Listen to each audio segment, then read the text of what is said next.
Valle del Suazal, de alegría sin igual, bañado por este río, por su brisa tropical. Sus mujeres son hermosas, sencillas como una flor. En las tierras donde las historias se tejen como el sombrero de Iraca, en las que vibran a punta de sanjuaneros y rajaleñas, en el gran valle que a la ribera de un río crece, se encuentra Guadalupe, sumándose a las muchas maravillas del pueblo huilense. Tierra hermosa, gente buena, acogedora y coloquial, trabajando siempre fuerte, esa es nuestra identidad. Café, fruta y sombrero, producimos con pasión. Para mí Guadalupe y para muchas personas que se acercan a este terruño, es un sitio muy amañador. Geográficamente es una bendición. Una bendición que hace sentir al guadalupano orgulloso de su origen. ¿Cuántos sitios de Colombia llenos de violencia, llenos de daño, de masacres, de circunstancias difíciles, de desastres naturales? Y Guadalupe sigue siendo ese remanso de paz, ese excelente vividero, un oasis no solamente para los guadalupanos, sino un oasis también para las personas que nos visitan y que muchos de ellos se queden.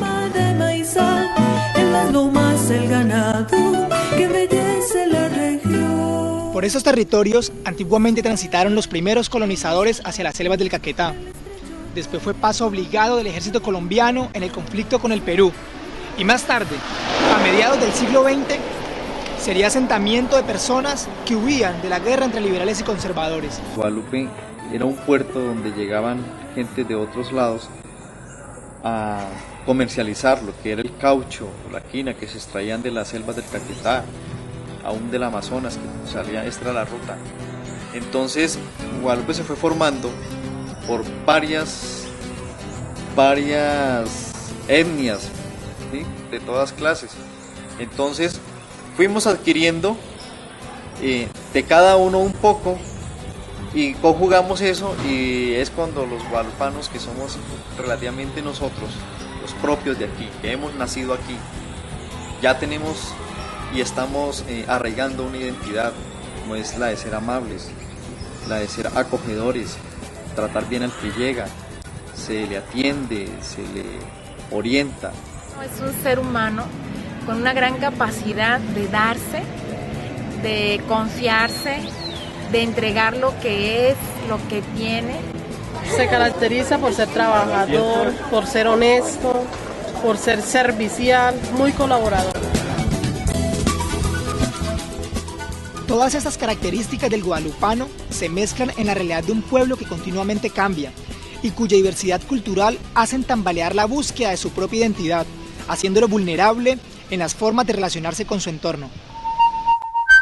En Guadalupe existió una concepción equivocada del poder público, lo que propició un ambiente para la politiquería, la corrupción y con ello el cacicazgo político. Aquí existía hace algunos años un conflicto interno, no armado afortunadamente, sino político interno. Habían dos tendencias muy radicales en el municipio, se puede decir lo que se conoce como dos caciques, y eso había generado un enfrentamiento interno. Y surgió básicamente por la violencia en la parte política, por todos los conflictos que se generan cuando llega el momento de las elecciones, de cómo quienes son hermanos y son compadres y son vecinos terminan como enemigos, de cómo se ubican uno en una esquina, otro en otra esquina para tirarse cohetes y para injuriarse.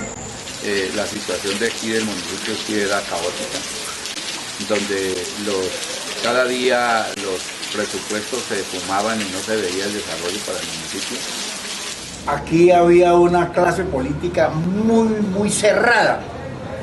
Esto hacía que aquel dirigente que pensara como tratar de meterse, ellos lo atajaban, no le dejaban espacio.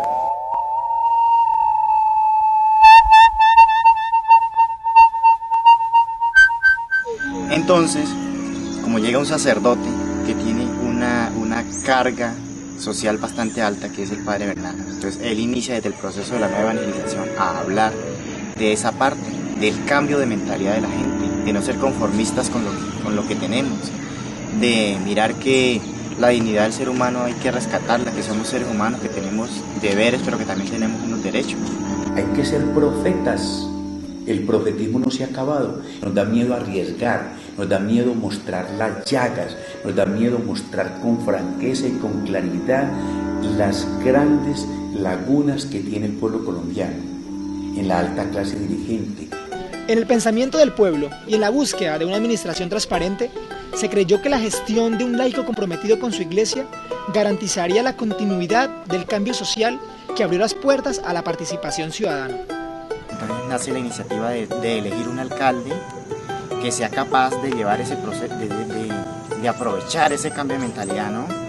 Y de hacer una administración que no esté tan marcada, que no esté marcada por la corrupción. Ya faltaban pocos meses para las elecciones, entonces el padre Bernardo, seguramente en conversación con algunos del grupo también, y diciéndolo así de forma muy folclórica, me lanzó la pelota. Con más de 100 líderes de acá del municipio elaboraron una carta en donde me decían con palabras fuertes que no fuera flojo, entonces terminé diciendo que sí. Sin embargo, los espacios utilizados para lograr el respaldo del pueblo a esta propuesta política generaron un conflicto al interior de la comunidad. El padre Bernardo Álvarez, a quien le tengo respeto, ante todo, por ser un ministro de Dios,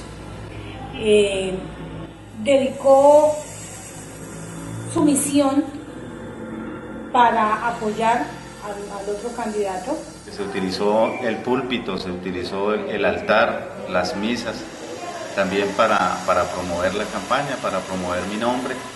Y eso no es lo grave es que, es decir, como es costumbre, desde ahí también se denigró de los contradictores, de los que estaban, de las otras personas que estaban aspirando a la alcaldía. A pesar de los conflictos que se presentaron, Miguel Floriano Carrera fue el ganador en la contienda electoral a la alcaldía de Guadalupe para el periodo 2001-2003.